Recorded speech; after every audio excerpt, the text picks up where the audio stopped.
Solving the Mystery of Flint Mccullough and A Man Called Shenandoah.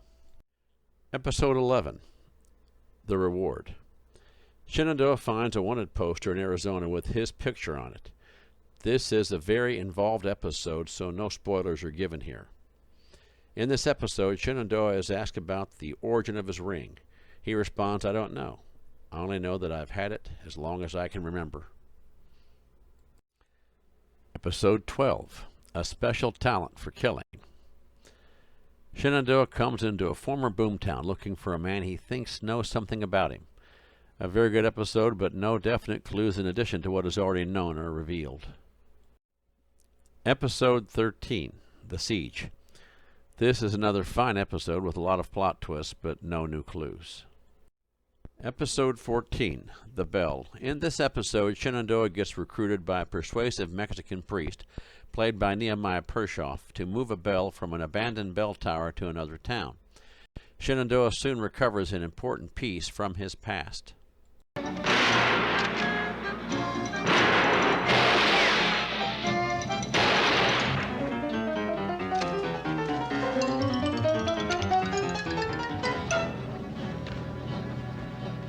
Qué lástima.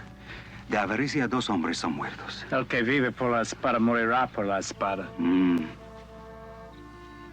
I didn't know you spoke my language.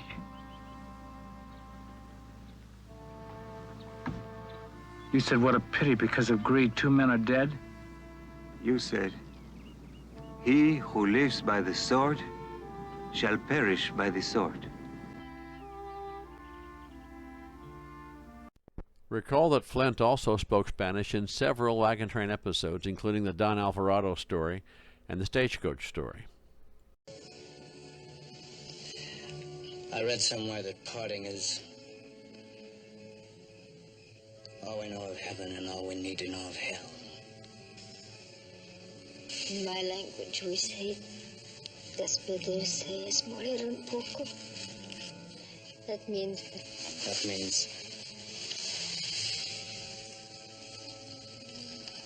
to part is to die a little. you speak my language.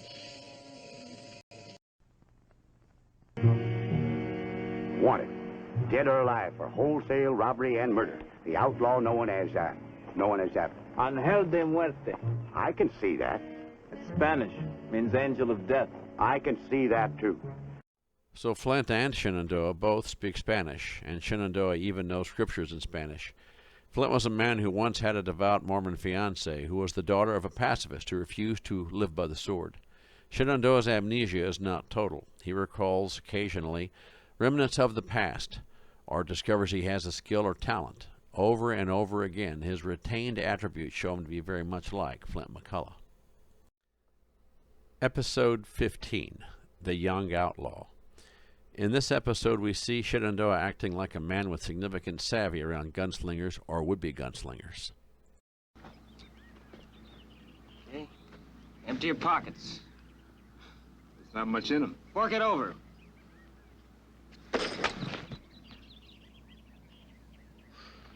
You must have been playing hooky from school when they taught that lesson. Like Flint Mccullough, Shenandoah is a fast gun and a fast thinker. In The Young Outlaw, Shenandoah makes another interesting statement.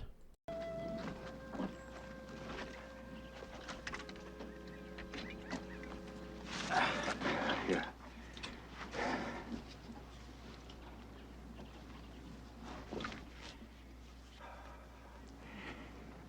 You expecting another call from them bounty hunters? No, there's just something about this country.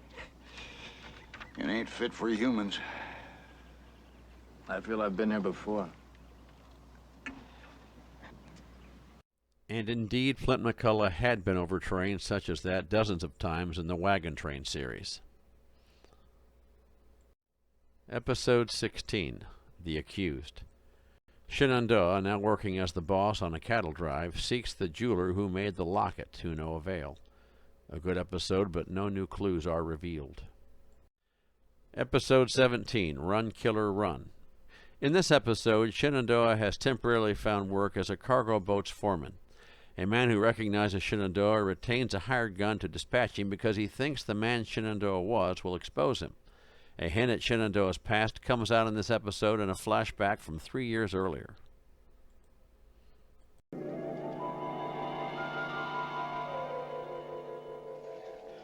was a great drive. I don't think you lost a single hit. You know what that drive netted? I'm the vaguest idea. You know I don't know anything about the cattle business. Well, you better start paying heed to things like that, my boy. One of these days you'll be taking over. That'll be the day. Got no kin to leave it to, you know. But you fill your pipe, I'll get the brandy, and then you tell me all about it, huh?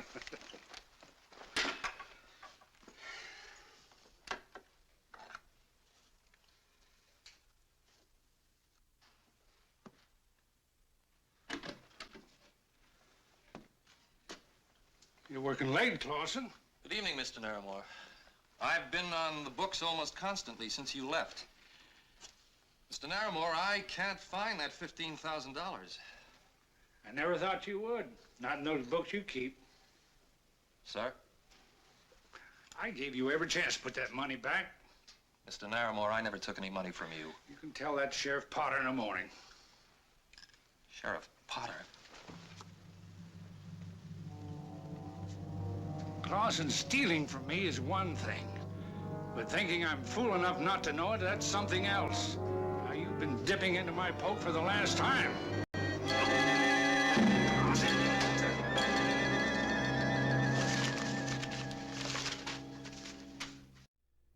In numerous episodes of Wagon Train, Major Adams says the line, "That'll be the day," just as Shenandoah does here. This line was made memorable by John Wayne in the 1956 film The Searchers, in which Bond also appeared. Buddy Holly even did a hit song based on this tagline. Here, well after Major Adams' departure from Wagon Train, Shenandoah repeats one of Adams' most repeated lines. Coincidence? Or is the Man Called Shenandoah merely repeating a line that entered his idiom through Major Adams? Shenandoah also invites Drew, the cattleman, back to Boston with him. More on this detail later. Episode 18, Rope's End. In this episode, Shenandoah has identified a general who fought in Mississippi when he did, who he hopes can identify him. What about you? You aren't even sure that my father will recognize you. That's right. All I know is that we were in the army together in Mississippi. He is a general and I is a lieutenant. Oh, but there were so many soldiers there. He has not much to go on. But it's the only hope I've got. But alas, once more he fails to learn the answer. I wish I could say something more. I wish I could say, I know you, Shenandoah, but I can't. I'm sorry I never saw you before in my life. There were so many other soldiers in that action. A lot of them like you, because we won it. Well, I'm driving the stage to the nearest town myself. As I mentioned before, there's lots of room for an extra passenger. No thanks, I'm going the other way. Episode 19, The Lost Diablo. In this episode, we learn that Shenandoah has been carrying a key in his pocket since before his amnesia. He finds the lockbox it fits and finds a treasure map inside of it. It leads him to a man who was formerly acquainted with him about 10 years earlier, circa 1866, the 200 treasure in the West. This is consistent with Flint's chronology, as it could have occurred after Nancy Lee Davis's death and just before the Ray Carpenter gunfight. He soon thereafter became Seth Adams' scout. The other treasure hunter does not know his name, but knows that he was good with a gun and was feared. This is consistent with the man who hunted down the killers of Nancy Lee Davis and who bested Ray Carpenter. Once again, Shenandoah and Flint share qualities, chronology, and a common skill set. We continue to see elements of Shenandoah's memory return. But by that time, you was long gone.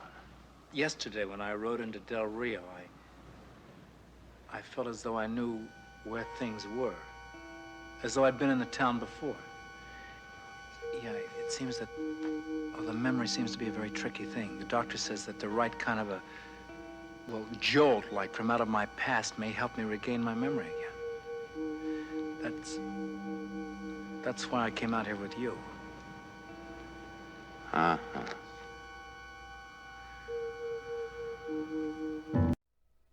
Episode 20, A Long Way Home. Shenandoah is recognized by a man who then tries to kill him. We find out more about Shenandoah's military history in this episode.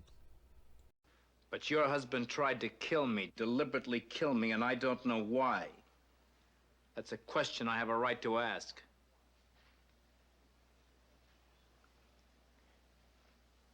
Ask your questions. I'll try and answer them. Did your husband ever talk to you about a man that he hated? I mean, hated so much that he was willing to risk his own life to kill him? No. It might have been during the war. I was an officer in the Union Army. No. Couldn't have been during the war. How can you be so sure? Because you said you were in the Army. And my husband wasn't in the Army during the war. What did he do? He rode with the irregulars. Is that your word for guerrilla? That's all over. You can't hurt him now after all these years. I didn't come here to hurt him, but I've got to get some answers. Like Lloyd Fitz in Episode 1, someone who sees Shenandoah wants to kill him. And this man was definitely a former rebel guerrilla. The man comes to an untimely end, but his widow gives clues to Shenandoah's past. I know you tried. But I know my husband sooner or later had to end up this way. But at least your boy will remember his father the way you wanted him to.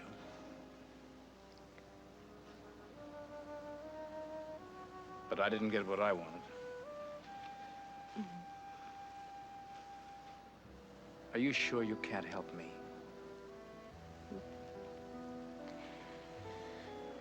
For what it's worth, my husband and his brother, they hated someone who was an officer during the war.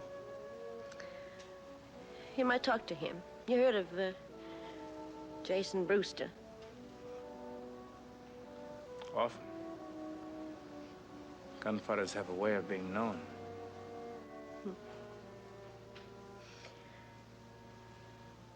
Well, he might have your answers. Last I heard, he was somewhere in Santa Fe.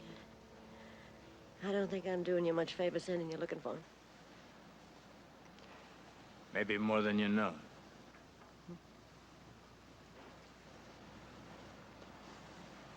Bye. Episode 21, End of a Legend. In this episode, Shenandoah goes to Santa Fe to find Jason Brewster so that he can find out why he and his brother hate him. The answer sheds more light on the resentment between Confederate guerrillas and the man Shenandoah had been.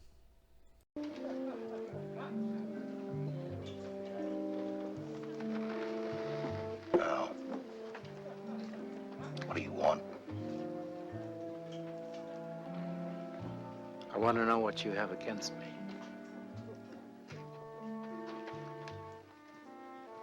You don't know? If I knew, I wouldn't ask. My brother Jeremy. Was 17 years old and full of all the life he still had coming to him. You killed him. That's what I've got against you.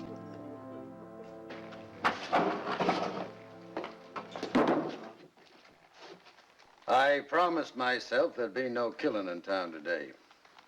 So you better start moving. Not yet. Mister, just because you got one paid up in full funeral coming to you, don't mean you have to try to collect on it in such a hurry.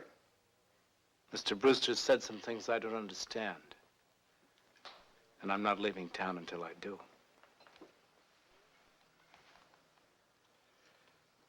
You don't have to worry, Ben. I'm not going to kill him. Yet. We're getting off too easy that way. No, I've got a better plan for you.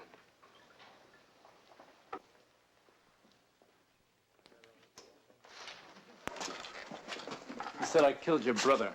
Where? Near Vicksburg. There's more to it than that. You were just some Union lieutenant my brothers and I captured when we were riding with the guerrillas. And that's all you're going to tell me? We kept you alive, hoping to trade you for some of our own men who'd been caught. How long was I prisoner? A couple days. We were waiting for an answer to our trade offer. Jeremy was standing guard when you escaped. You killed him. But that was an act of war. War, peace, Jeremy's just as dead. A recurring theme for Flint and Shenandoah is that they have a past involving conflict with Confederate irregular forces. It is historically true that many guerrillas ended up as gunslingers in the Old West. This strengthens the case against Lloyd Fitz, whose name was given in the credits only, and it is submitted that we must see this as a clue to the ultimate mystery behind the series.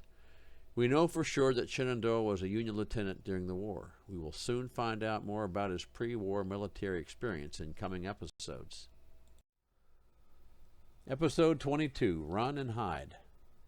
A good episode, but no new clues as to Shenandoah's identity are revealed other than a reference to David McWaters and Shenandoah busting up a saloon earlier in his life. We also learn that it has been 7 months since his injury, which resulted in amnesia. Episode 23, The Riley Brand. In this episode, Shenandoah meets a livery stable owner who recognizes him and has a saddle that he has repaired for him. He does not know his name, however. The saddle is marked with the Riley brand, and Shenandoah goes to the Riley Ranch to find out if there is a key to his past. No new clues are revealed in this episode.